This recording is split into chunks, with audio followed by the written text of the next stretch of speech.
RGR9 news కి స్వాగతం. నిన్న జరిగిన ఎలక్షన్లో ప్రశాంతమైన వాతావరణంలో ప్రజలందరూ కూడా సహకరించారు. చాలా సంతోషం. ఇది డిపార్ట్మెంట్ కూడా బాగా పనిచేసి ఎక్కడ కూడా ఎలాంటి సమస్యలు లేకుండా కూడా బాగా పనిచేసిందని చెప్పేసి కూడా నేను చెప్పడం జరుగుతూ ఉంది. ఏదున్నా నా గెలుపు కోసం ప్రతి వారు కష్టపడినారు.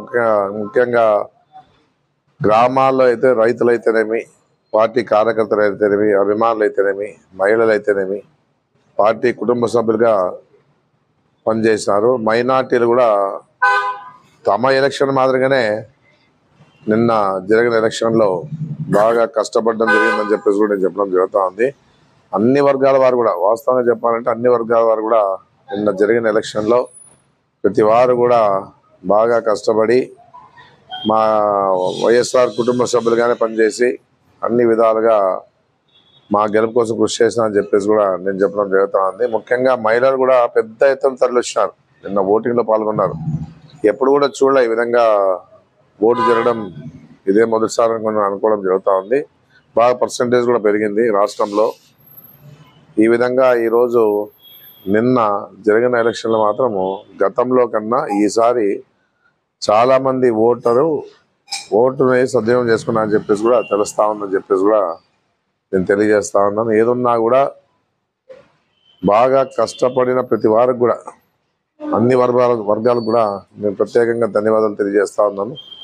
ఎందుకంటే జగన్మోహన్ రెడ్డి రాష్ట్రానికి ముఖ్యమంత్రిగా అవసరం అని చెప్పేసి కూడా ఆలోచించే పరిస్థితి ఉంది.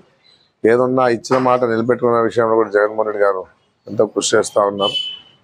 ఆ విధంగానే ఈరోజు నేను అనుకుంటే ఉండేది ఏమంటే, మహిళలంతా కూడా ఇచ్చిన సంక్షేమ కార్యక్రమాలు ఉన్నాయి కాబట్టి పెద్ద ఎత్తున వచ్చి ఓటులో పాల్గొని ఓటు సద్వినియోగం చేసుకోవడం జరిగిందని చెప్పేసి కూడా నేను చెప్పడం జరుగుతుంది.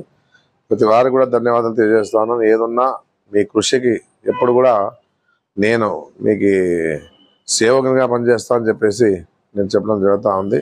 గెలుపు మందే, రాష్ట్రంలో మళ్ళా వైఎస్ఆర్ జెండా ఎగరేస్తామని చెప్పేసి కూడా నేను తెలియజేస్తాను. జగన్మోహన్ రెడ్డి రెండోసారి కూడా ముఖ్యమంత్రిగా ప్రమాణ స్వీకారం చేసేది గ్యారంటీ అని చెప్పేసి కూడా నేను చెప్పడం జరుగుతుంది. మీ అందరి ఆశీస్సులు ఎప్పటికీ పార్టీ పరంగా ఉండాలని చెప్పేసి నేను కోరుకోవడం జరుగుతుంది. మేము కూడా మీలో ఒకరిగా ఉంటూ పనిచేస్తామని చెప్పేసి నేను తెలియజేస్తాను. ఏదున్నా నిన్న జరిగిన ఎలక్షన్లో ఎలాంటి అవాంఛనీయ సంఘటనలు జరగకుండా అందరూ కూడా కృషి చేసినందుకు కూడా ప్రత్యేకంగా నా ధన్యవాదాలు తెలియజేస్తాను. నమస్కారం.